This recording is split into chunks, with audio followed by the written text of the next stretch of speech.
आज कक्षा 8 जो भूगोल चल रहा है उसका चौथा चैप्टर है कृषि। कृषि के बारे में हम आज चर्चा करेंगे, विस्तृत चर्चा करेंगे, एक एक चीज़ जानेंगे। तो उसके लिए आप लोग सब बने रहें, लाइक कमेंट और सब्सक्राइब जो लोग नए हैं करते रहें, जो पुराने हैं वो सभी लाइक ज़रूर किया करें और कमेंट किया करें। अगर कोई प्रॉब्लम होती है तो वीडियो कैसा लग रहा है आप सब कमेंट में बता सकते हैं। मैं कुछ क्वेश्चंस पूछता हूँ, उनका रिप्लाई आप कर सकते हैं। तो हम स्टार्ट करते हैं, कृषि क्या है, ये सभी चीज़ों को लेकर के। आइए। गुरप्रीत, मधु और टीना एक गांव से गुजर रहे थे। वहां उन लोगों ने एक किसान को खेत की जुताई करते हुए देखा। किसकी जुताई? खेत की जुताई हुए करते देखा। किसान ने उन लोगों से कहा वह गेहूं की बुआई करने जा रहा है और मृदा को अधिक उपजाऊ बनाने के लिए अभी खाद डाला है। उसने बच्चों से कहा कि गेहूं मंडी में अच्छी कीमत में बिकेगा, जहां से उसे आटे में परिवर्तित करके कारखाने में डबल रोटी और बिस्कुट बनाने के लिए ले जाया जाएगा। पौधे से परिष्कृत, क्या बोल रहा है? वर्ड याद रखना। पौधे से परिष्कृत उत्पाद तक के रूपांतरण में तीन प्रकार की आर्थिक विक्रियाएं सम्मिलित हैं। प्राथमिक, द्वितीयक और तृतीयक। प्राथमिक क्रियाओं के अंतर्गत उन सभी क्रियाओं को शामिल किया जाता है जिनका संबंध प्राकृतिक संसाधनों के उत्पादन और निष्कर्षण से है। क्या कह रहा है? जो प्राथमिक क्रिया है कौन सी? कृषि है, मत्स्यन है और संग्रहण करके अच्छे उदाहरण है। द्वितीय क्रियाएं होती है, जो द्वितीय क्रियाएं होती हैं उनमें क्या होता है? इन संसाधनों प्रसंस्करण क्या होता है? प्रसंस्करण से संबंधित है। इनका इस्पात, विनिर्माण, डबल रोटी का पकाना, कपड़ा बुनना, इन क्रियाओं के उदाहरण है।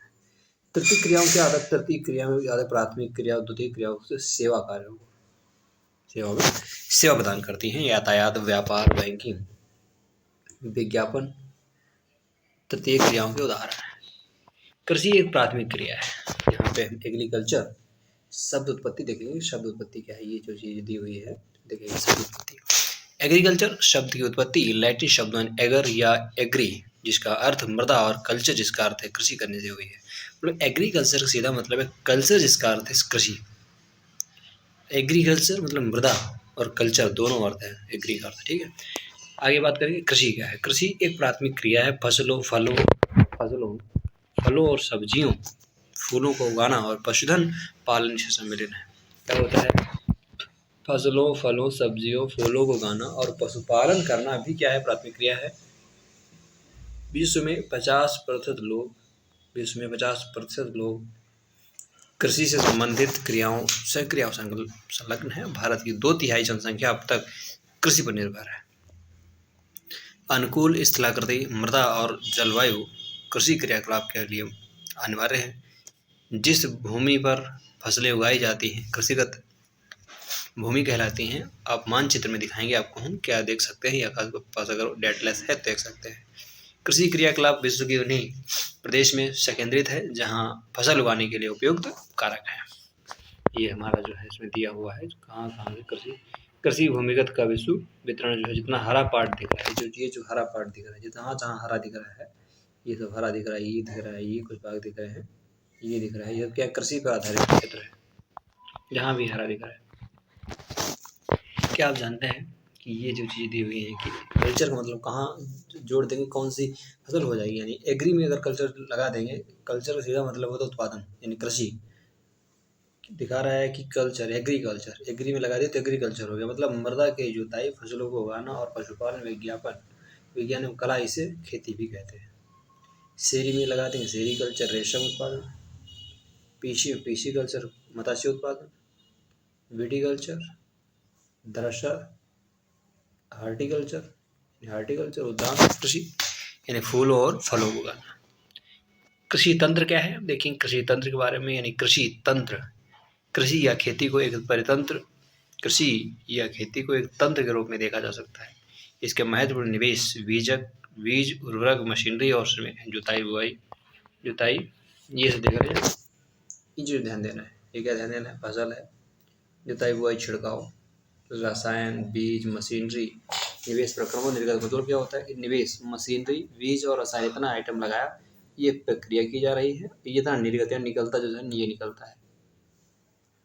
मानवीय निवेश क्या है? भौतिक और मानवीय कृषि में मानवीय निवेश भी होता है कि भंडारण, ये भौतिक निवेश है, कुछ प्राकृतिक निवेश है, कुछ मानवीय निवेश है। ये मानवीय निवेश की बात कर रहा है तो क्या कर भंडारण, श्रम, मशीनरी, रसायन, ये सब क्या है मानवीय निवेश है। और वर्षा, मृदा, ढाल, सूर्य प्रकाश, तापमान, ये क्या है भौतिक निवेश है। ये सब हमने देखा। सिंचाई, निराई और कटाई, सिंचाई, निराई और कटाई इसकी कुछ संक्रियाएं हैं। इस तंत्र के निर्गतों के अंतर्गत फसल, उल, डेयरी और कुक्कुट उत्पाद आते हैं। कृषि के प्रकार कौन कौन से, ये चीज हम देखेंगे।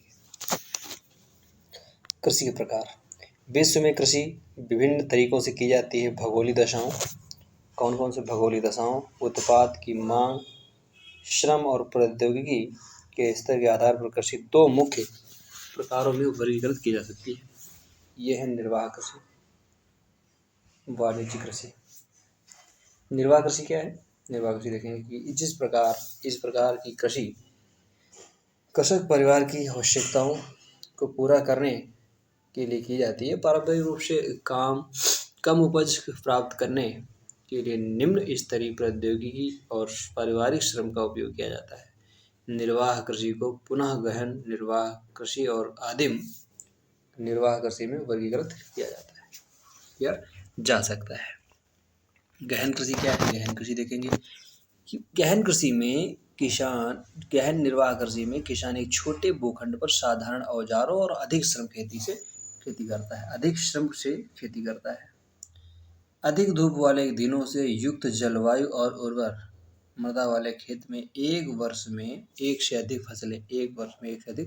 फसलें उगाई जा सकती हैं। चावल मुख्य फसल होती है। अन्य फसलों में गेहूं, मक्का, दलहन, तिलहन क्या होता है? अन्य फसलों में भी गेहूं, मक्का, दलहन, तिलहन शामिल है। निर्वाह कृषि शामिल है। गहन कृषि क्या होता है कि गहन कृषि दक्षिण पूर्वी और पूर्व एशिया के सघन जनसंख्या वाले मानसूनी प्रदेशों में प्रचलित है। आदिम निर्वाह कृषि क्या है? इसमें देखेंगे कि ये स्थानांतरी कृषि और चलवासी पशुचारण शामिल है। आगे देखेंगे स्थानांतरी कृषि क्या है। अमेजन बेसिन के सघन वन क्षेत्रों, उष्णकटिबंधीय अफ्रीका, दक्षिण पूर्व एशिया और उत्तरी पूर्व भारत के भागों में प्रचलित हैं। ये भारी वर्षा और वनस्पति के तीव्र पुनर्जनन वाले क्षेत्र हैं। वृक्षों को काटकर और जलाकर भूखंड को साफ किया जाता है, तब राख को मृदा में मिलाया जाता है तथा मक्का और रतालू, आलू, कसावा जैसी फसलों को उगाया जाता है। भूमि की उर्वरता की समाप्ति के बाद वह भूमि छोड़ दी जाती है और कृषक नए भूखंड पर चला जाता है।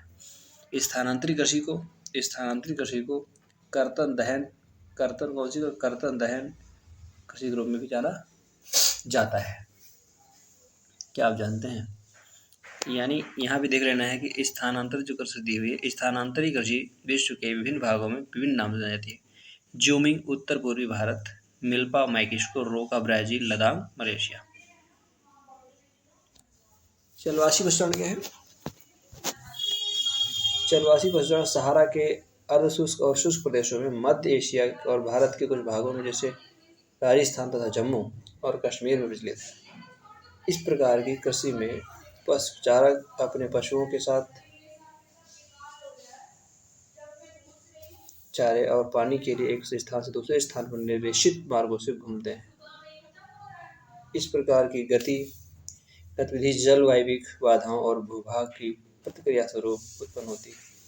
पशुचारक मुख्यतः भेड़, ऊंट, मवेशी, याक और बकरियां पालते हैं।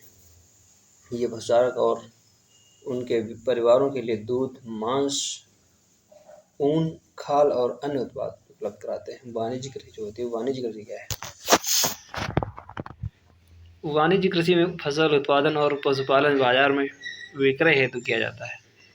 इसमें विस्तृत कष्ट क्षेत्र और अधिक पूंजी का उपयोग किया जाता है। अधिकांश कार्य मशीनों के द्वारा किया जाता है। वाणिज्यिक कृषि में वाणिज्यिक अनाज कृषि, मिश्रित कृषि और रोपण कृषि शामिल है। वाणिज्यिक कृषि क्या है? वाणिज्यिक अनाज कृषि में फसलें वाणिज्यिक उद्देश्य से उगाई जाती हैं। गेहूं और मक्का सामान्य रूप से उगाई जाने वाली फसलें हैं। उत्तर अमेरिका, यूरोप और एशिया यूरोप और एशिया शीतोष्ण घास के मैदान, वाणिज्यिक कृषि अनाज कृषि के प्रमुख क्षेत्र हैं। ये क्षेत्र सैकड़ों हेक्टेयर के बड़े फार्मों में उपयुक्त विरल आबादी वाले हैं। कौन से वाले? विरल आबादी वाले हैं। और अत्यधिक ठंड वर्धन काल को बाधित करती है और केवल एक ही फसल उगाई जा सकती है। मिश्रित कृषि क्या है? मिश्रित कृषि के बारे में जानेंगे कि मिश्रित कृषि में भूमि का उपयोग भोजन व चारे की फसलें उगाने के पशुधन पालन के लिए किया जाता है। ये यूरोप, पूर्वी संयुक्त राज्य अमेरिका और अर्जेंटीना, दक्षिण पूर्वी ऑस्ट्रेलिया, न्यूजीलैंड और दक्षिण अफ्रीका में प्रचलित है। रोपण कृषि क्या है? वाणिज्यिक कृषि का एक प्रकार है। कौन सा प्रकार? वाणिज्यिक कृषि का एक प्रकार है जहाँ चाय, कहवा, काजू, रबड़, केला अथवा कपास एकल फसल उगाई जाती है। इसमें बृहद पैमाने पर श्रम और पूंजी की आवश्यकता होती है। उत्पाद का प्रसंस्करण खेतों पर ही यह निकट के कारखानों में किया जाता है। इस प्रकार इस कृषि में परिवहन जाल के विकास की अनिवार्यता होती है। रोपण कृषि के मुख्य क्षेत्र विश्व के उष्ण कटिबंधीय प्रदेशों में पाए जाते हैं। मलेशिया में रबड़, ब्राज़ील में कहवा, मलेशिया में रबड़, ब्राज़ील में कहवा, भारत और श्रीलंका में चाय इसके मुख्य कुछ उदाहरण हैं। मुख्य फसलें कौन सी? मुख्य फसलें देखेंगे। बढ़ती हुई जनसंख्या की आवश्यकताओं को पूरा करने के लिए विविध प्रकार की फसलें उगाई जाती हैं। फसलें कृषि आधारित उद्योगों के लिए कच्चे माल की आपूर्ति करती हैं। गेहूँ, चावल, मक्का और बाजरा मुख्य खाद्य फसलें। जूट और कपास रेशेदार फसलें हैं। चाय और कहवा मुख्य पेय फसलें हैं। चावल क्या है? चावल देख लेते हैं। ये विश्व की मुख्य उत्पाद खाद्य फसल है। ये क्या है? खाद्य फसल है और ये उष्ण कटिबंधीय और उपोष्ण कटिबंधीय प्रदेशों का मुख्य आहार है। चावल के लिए उच्च तापमान, अधिक आर्द्रता और वर्षा की आवश्यकता होती है। ये फसल चीका युक्त जलोढ़ मृदा जिसमें जल स्रोत को रोकने की क्षमता हो में सर्वोत्तम ढंग से बढ़ती है। चीन चावल उत्पादन से अग्रणी है। चीन जो है चावल उत्पादन में अग्रणी है। इसके बाद क्रमशः भारत, जापान, श्रीलंका और मिस्र आते हैं। अनुकूल जलवायु की दशाओं जैसे पश्चिम बंगाल और बांग्लादेश में एक वर्ष में 2 से 3 बार फसलें उगाई जाती है। गेहूँ क्या है?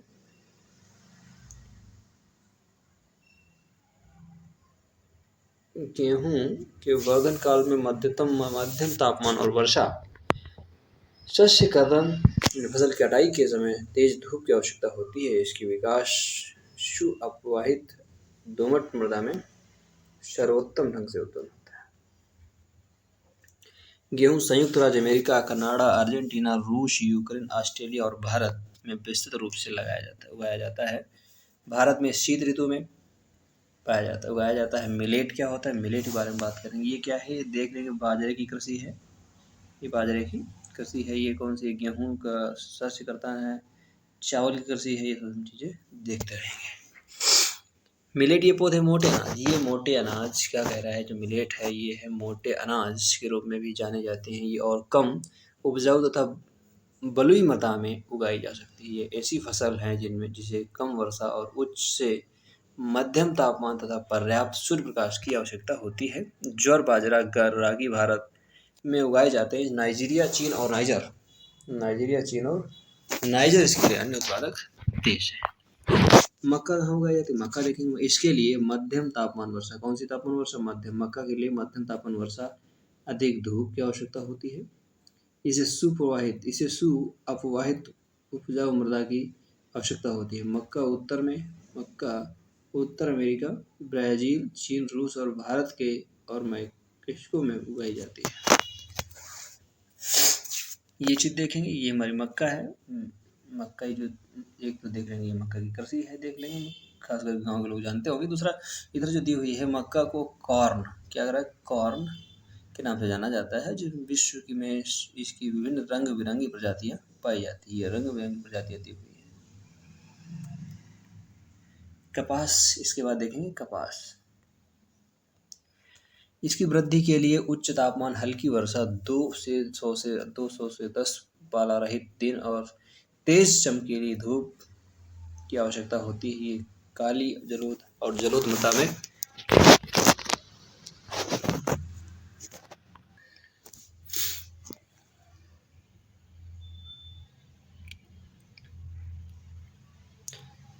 काली और जलोढ़ मृदा में सर्वोत्तम उगती है। चीन, संयुक्त राज्य अमेरिका, भारत, पाकिस्तान, ब्राजील और मिस्र ये जो है अग्रणी उत्पादक है। यह सूती वस्त्र उद्योग के लिए एक महत्वपूर्ण कच्चा माल है। ये रोचक तत्व हैं, इनको भी देखेंगे क्या है रोचक तत्व, इनमें हम चर्चा जरूर करेंगे। स्वास्थ्य थोड़ा ठीक नहीं है, जिसकी वजह से बड़ा हम स्लो बोल पा रहे हैं। इसको सुनहरा देश रेशा, जो पटसन है, इसको सुनहरा रेशा के रूप में जाना जाता है। ये जलोढ़ मृदा से अच्छे ढंग से विकसित होता है। इसे उच्च तापमान, कैसा तापमान, उच्च तापमान, भारी वर्षा और आर्द्र जलवायु की आवश्यकता होती है। ये फसल उष्णकटिबंधीय क्षेत्रों में उगाई जाती है। भारत और बांग्लादेश के पटसन के अग्रणी उत्पादक है। कॉफी कॉफी देखेंगे। कॉफी इसके लिए गर्म एवं आर्द्र जलवायु और अववाहित दोमट मृदा की आवश्यकता होती है। इस फसल की वृद्धि के लिए पर्वतीय ढाल अधिक उपयुक्त होती है। ब्राजील कॉफी का अग्रणी उत्पादक देश है, जिसके पश्चात कोलंबिया और भारत है। देखेंगे चाय कहाँ उगाई जाती है। चाय क्या होता है? चाय बागानों में उगाई जाने वाली एक पेय फसल है। बागानों में उगाई जाने वाली एक पेय फसल कौन सी फसल है? पेय फसल है। इसकी कोमल पत्तियों की वृद्धि के लिए ठंडी जलवायु और वर्ष भर समवितरित उच्च वर्षा की आवश्यकता होती है। कौन सी आवश्यकता? समवितरित उच्च वर्षा की आवश्यकता होती है। इसके लिए सुअप्रवाहित दोमट मृदा और मंद ढाल की आवश्यकता होती है। पत्तियों को चुनने के लिए अधिक संख्या में श्रमिकों की आवश्यकता होती है। कृषि का विकास, ये जो है चाय, एक तरीके से जैसे चाय होती है, ये चाय का चित्र दिया हुआ है। चाय कैसे बनी जाती है। कृषि का विकास का संबंध बढ़ती जनसंख्या की बढ़ती मांग को पूरा करने के लिए कृषि के उत्पादन को बढ़ाने की दिशा में किए जाने वाले प्रयासों से है। यह कई तरीकों से प्राप्त किया जा सकता है, जैसे बोए गए क्षेत्र में विस्तार करके बोई जाने वाली फसलों की संख्या बढ़ाकर, सिंचाई सुविधाओं में सुधार करके, उर्वरकों और उच्च उपज देने वाले बीजों के प्रयोग द्वारा कृषि का मशीनीकरण भी कृषि के विकास का एक अन्य पहलू है। कृषि के विकास का चरम लक्ष्य खाद्य सुरक्षा को बढ़ाना है। कृषि का विकास विश्व के विभिन्न भागों में विभिन्न गतिविधियों में हुआ है। अधिक जनसंख्या वाले विकासशील देश अधिकतर गहन कृषि करते हैं, जहाँ छोटी जोतों पर सामान्यतः जीविकोपार्जन के लिए फसलें उगाई जाती हैं। बड़ी जोतें वाणिज्यिक कृषि के लिए अधिक उपयुक्त होती हैं, जैसे संयुक्त राज्य अमेरिका, कनाडा और ऑस्ट्रेलिया में। आओ दो फर्मों, एक भारत, संयुक्त राज्य अमेरिका के वस्तुस्थिति के अध्ययन के बारे में विकासशील देशों में जानेंगे। फर्म कौन कौन से हैं? उत्तर भारत का एक फर्म, उत्तर प्रदेश गाजीपुर जिले में आदिलाबाद का छोटा सा गांव, जो मुन्ना लाल एक गांव का एक छोटा सा किसान है, जिसके पास 1.5 हेक्टेयर का एक फार्म है।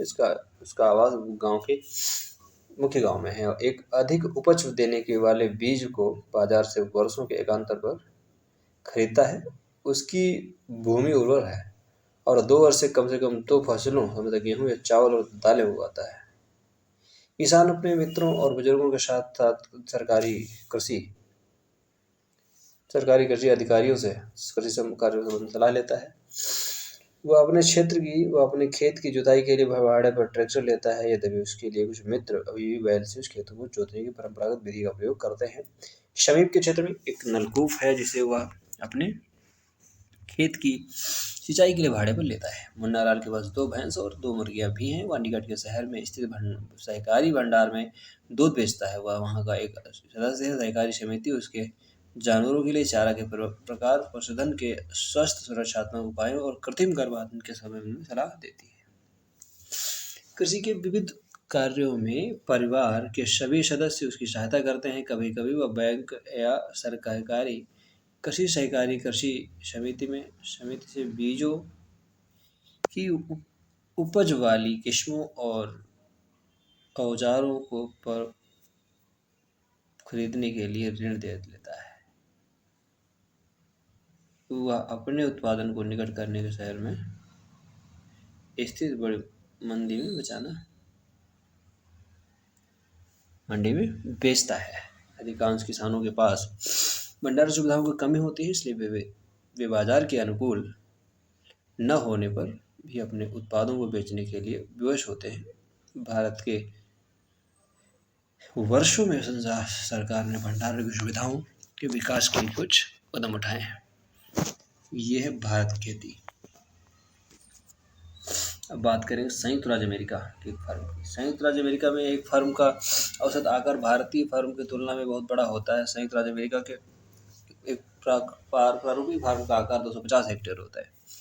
किसान सामान्यतः फार्म में रहता है। मक्का, सोयाबीन, आलू और चुकंदर यहाँ उगाई जाने वाली महत्वपूर्ण फसलें हैं। संयुक्त राज्य अमेरिका के मध्य पश्चिम में स्थित आयोवा राज्य के एक प्रधानमंत्री जो हॉर्न के पास 300 हेक्टेयर भूमि है, वह अपने खेत में मक्का तब उगाता है जब वह आश्वस्त हो कि मृदा और जल संसाधन इस फसल की आवश्यकता को पूरा कर देंगे। फसल को नुकसान पहुंचाने वाले पीड़कों पर नियंत्रण के लिए पर्याप्त उपाय किए जाते हैं। समय समय पर वह मृदा के नमूनों को मृदा परीक्षण प्रयोगशाला में जांच के लिए भेजता है और उसे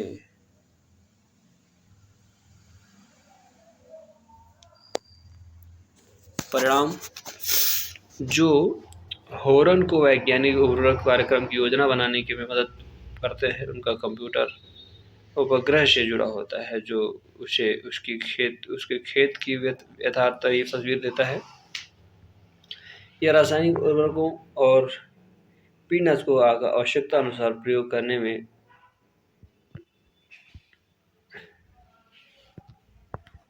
ट्रैक्टर और मशीन का प्रयोग करता है। समतलक संयुक्त हार्वेस्टर और थ्रेशर का उपयोग कृषि संबंधी विविध संक्रियाओं में किया जाता है। अनाज स्वचालित अन्न भंडार में संचालित किए जाते हैं अथवा बाजार अभिकरणों मार्केट एजेंसियों में भेजे जाते हैं। संयुक्त राज्य अमेरिका में किसान एक व्यवसायी की तरह कार्य करता है, न कि खेतिहर की तरह। कुछ एक हेडिंग्स रह गई हैं, उनको हम देख लें।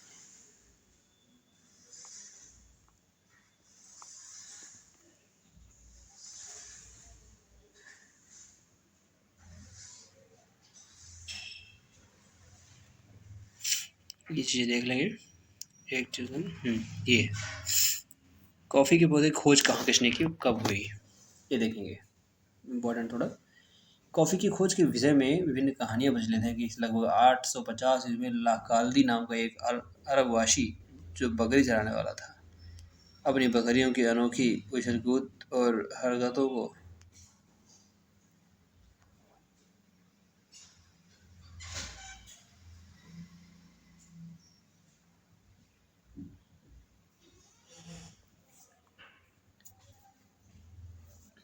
पौधों की फलियों को चक्कर देखा जिनकी उनकी बकरियां प्रतिदिन खाया करती थी। उसने आनंद के भाव का अनुभव करने के बाद अपनी खोज की विशेषता को बताया।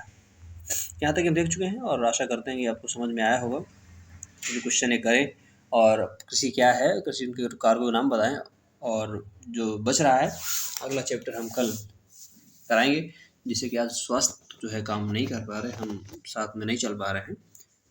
तो क्लास के ड्यूरेशन ख़राब ना हो, आप लोग पढ़ते रहें, कोशिश करते रहें, सफलता निश्चय आपकी कदम चूमेगी। थैंक यू, धन्यवाद।